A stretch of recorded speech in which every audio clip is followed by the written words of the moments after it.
Assalamualaikum warahmatullahi wabarakatuh.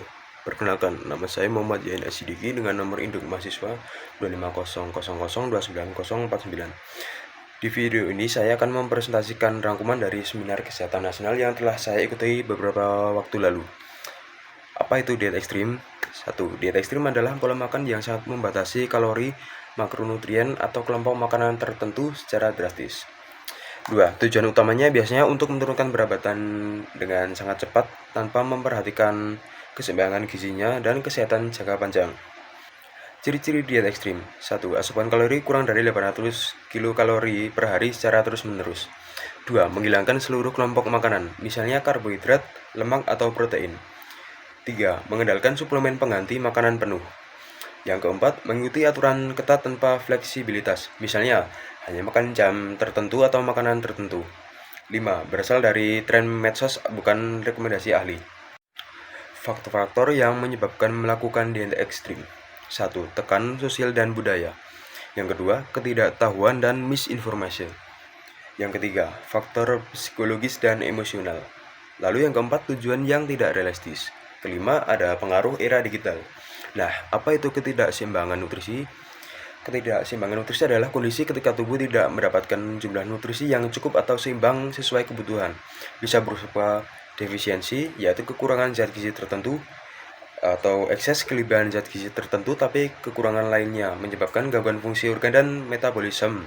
Nah, berikut ini ada tabel 3 atau foto pertama yang menampilkan sebuah penelitian yang mengkaji hubungan antara penggunaan medsos dengan skor Dysmorphic Concern Questionnaire atau yang disingkat DCQ.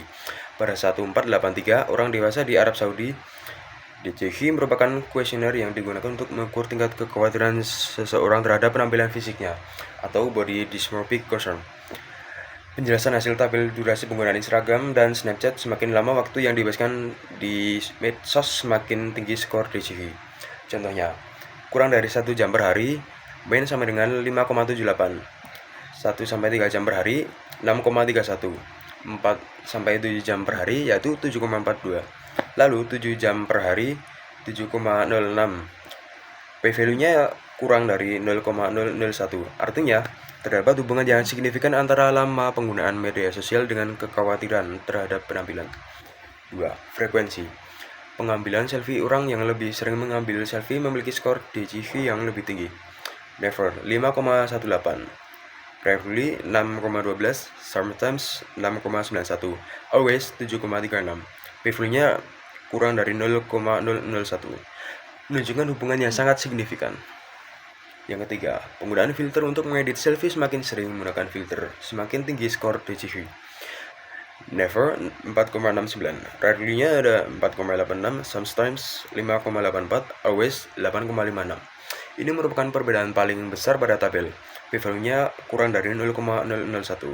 Berarti hubungan sangat signifikan. Yang keempat, pembagian selfie kepada orang lain.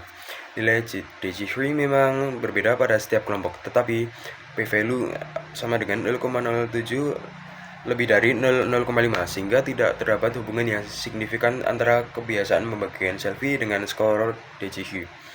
Contoh ketidakseimbangan gizi akibat diet ekstrim, no carb diet, atau kekurangan serat, vitamin B dan energi. Lalu ada juice detox, atau kekurangan protein dan lemak esensial. Lalu ada VLCD, kurang dari 800 kilokalori, kekurangan hampir semua zat gizi mikro dan makro. Lalu ada diet cuka atau lemon, gangguan elektrolit lambung dan defisiensi nutrisi. Lalu ada diet tinggi protein, kekurangan serat dan vitamin dari buah atau sayur. Lalu ada kekurangan lemak sehat, omega 3 dan lemak omega 3 itu penting untuk struktur sel otak dan sinyal saraf.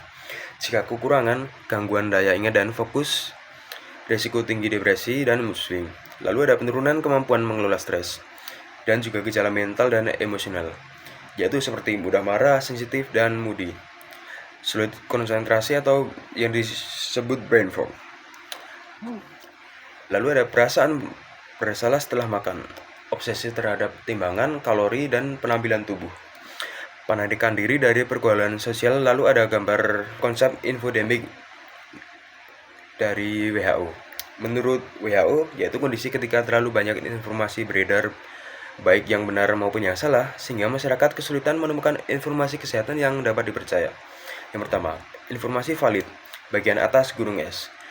Informasi yang didasarkan pada bukti ilmiah berasal dari sumber yang terpercaya, telah diverifikasi oleh para ahli. Informasi seperti inilah yang sebaiknya dijadikan acuan dalam mengambil keputusan terkait kesehatan. Yang kedua, ada hoax. Hoax itu adalah informasi palsu yang sengaja dibuat untuk menipu atau menyesatkan masyarakat. Contohnya, berita bohong tentang obat yang diklaim dapat menyembuhkan semua penyakit tanpa bukti ilmiah. Yang ketiga, ada misinformation atau misinformasi. Nah, misinformasi adalah informasi yang salah tetapi disebarkan tanpa niat menyesatkan. Biasanya terjadi karena seseorang langsung membagikan informasi tanpa memeriksanya kebenarannya terlebih dahulu. Yang keempat, ada self-diagnosis atau yang sering disebut juga diagnosis mandiri. Seseorang mendiagnosis penyakitnya sendiri hanya berdasarkan informasi dari internet, tanpa berkonsultasi dengan tenaga kesehatan. Hal ini dapat menyebabkan kesalahan diagnosis maupun pengobatan. Yang lima, ada overclaim. Klaim berlebihan mengenai manfaat suatu produk atau terapi tanpa didukung bukti ilmiah yang kuat. Misalnya, produk herbal yang dikatakan mampu menyembuhkan berbagai penyakit secara instan. Lalu ada dampak infodemik.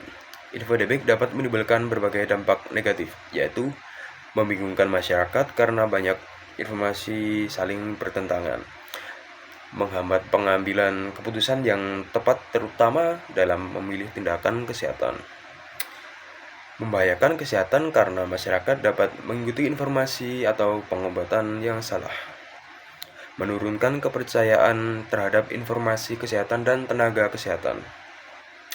Lalu ada makna gunung es. Ilustrasi gunung es menunjukkan bahwa informasi yang valid hanya terlihat sedikit di permukaan. Sedangkan di bawah permukaan terdapat lebih banyak informasi yang berpotensi menyesatkan, seperti hoax, misinformation, self-diagnosis, dan overclaim. Oleh karena itu, masyarakat harus lebih kritis dalam menerima informasi kesehatan. Oke, sekian dari saya. Wassalamualaikum warahmatullahi wabarakatuh.